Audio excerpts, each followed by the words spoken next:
Class 10 chapter 1 real numbers. ये जो question है आपको चैप्टर 1 रियल नंबर में से आपको मिल जाएगा। ये क्वेश्चन 10th कोर्स के इंपॉर्टेंट क्वेश्चंस में से एक है। आज इस वीडियो में हम इस क्वेश्चन को सॉल्व करेंगे। सबसे पहले उसने हमें बोला है कि prove that root 5 is a irrational number. हमें इसे इररेशनल नंबर प्रूव करना है और ये जो सम है ये हम कॉन्ट्राडिक्शन मेथड से करेंगे। हम ले लेते हैं कि जो हमारा रूट 5 है हम इसको लेट कर लेते हैं कि root 5 is a rational number. जो रूट 5 है वो हम लेट करते हैं कि इज अ रैशनल नंबर। अब हमें पता है कि रैशनल नंबर की फॉर्म्स होती हैं p ओवर q, तो दैट मीन्स ये रूट 5 होगा p ओवर q फॉर्म में।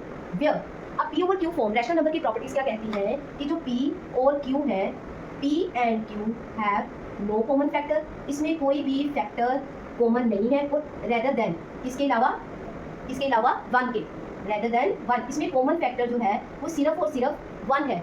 और जो हमारा q है दैट मीन्स डिनोमिनेटर, जो हमारा q है वो नॉन जीरो है, that means q is not equals to 0। वो 0 नहीं होना चाहिए। अगर ये 0 हो गया तो वो रैशनल नंबर की प्रॉपर्टीज में नहीं आएगा अगर हमारा डिनोमिनेटर 0 है। Okay, that means root 5 is equals to p over q। That means root of 5 is equals to q, root of 5 into q is equals to p। ये जो q है वो रूट 5 के साथ मल्टीप्लाई हो जाएगा। अब हम क्या करेंगे, स्क्वायरिंग करेंगे। इनको क्या करेंगे, स्क्वायरिंग बोथ साइड, हम दोनों साइड्स में इसको स्क्वायर कर देंगे। हमारे पास क्या आ जाएगा 5 Q square is equals to P square. हमारे पास क्या आ जाएगा 5 Q square is equals to P square. अब ये वाला, अब हमें यहाँ से क्या मिल रहा है, हम यहाँ पे देख रहे हैं कि ये जो नंबर है, मतलब ये जो नंबर है p में जो नंबर है it's a multiple of 5। p is a multiple of 5, that means is a multiple of 5, तो दैट मीन्स वो डिविजिबल बाय 5 भी हो जाएगा। तो हम क्या लिखेंगे, since the square of number is multiple of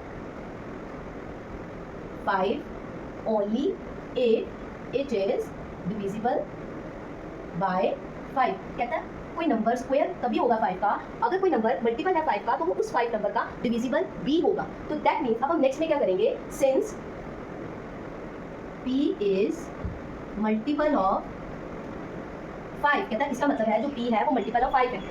now p is equals to 5k। हम क्या करेंगे, हम p को इक्वल्स टू 5k पुट कर देंगे because p is a multiple of any number of 5 where k is any integer, जिसमें जो k है वो कोई भी एक इंटीजर है। अब हम क्या करेंगे, p square is equals to 25k square. हम क्या करेंगे, स्क्वायरिंग कर देंगे, स्क्वायरिंग ऑन बोथ साइड्स, हम दोनों साइड्स पे स्क्वायरिंग कर देंगे। हमें क्या मिलेगा, p square is equals to 25k square. अब हमारे पास ये जो p स्क्वायर की वैल्यू है, यहाँ से हम p स्क्वायर की वैल्यू क्या आएगा हमारे पास 5q स्क्वायर। हम इसको पुट कर देते हैं फर्स्ट इक्वेशन, यहाँ पे इसको पुट कर देते हैं 1। हम यहाँ से p स्क्वायर की वैल्यू, हम यहाँ पे इसको 1 नहीं, इसको हम पुट कर देते हैं 1, और यहाँ पर ये जो इक्वेशन है इसको हम नंबर 2 पुट कर देते हैं। फ्रॉम सेकेंड इक्वेशन से हमें क्या मिला, ये जो p स्क्वायर की वैल्यू है वो कितनी है 5q square. Now p square is equals to 5q square is equals to 25k square. I think यहाँ तक आपको बिल्कुल क्लियर होगा। ये जो p स्क्वायर की वैल्यू है ये हमें इक्वेशन सेकंड से मिली है। So 5q square is equals to 25k square. अब हम क्या करेंगे, यहाँ पे लिख लेते हैं इस equation 5q square is equals to 25k square, dividing both sides by 5। अब मैं दोनों साइड्स को 5 से मल्टीप्लाई कर दूंगी। मेरे को क्या मिलेगा, q square over is equals to 5k square. That means q square is multiple of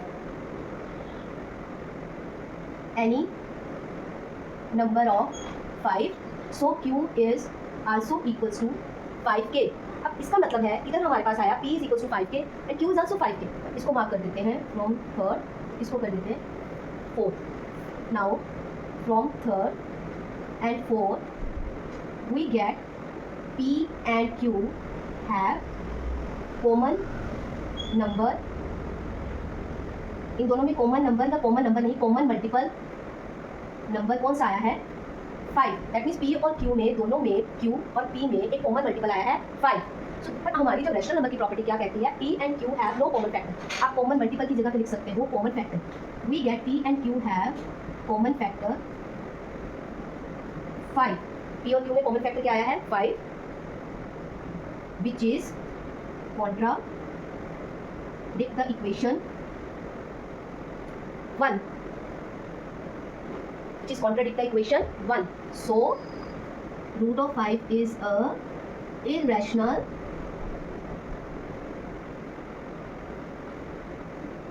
number.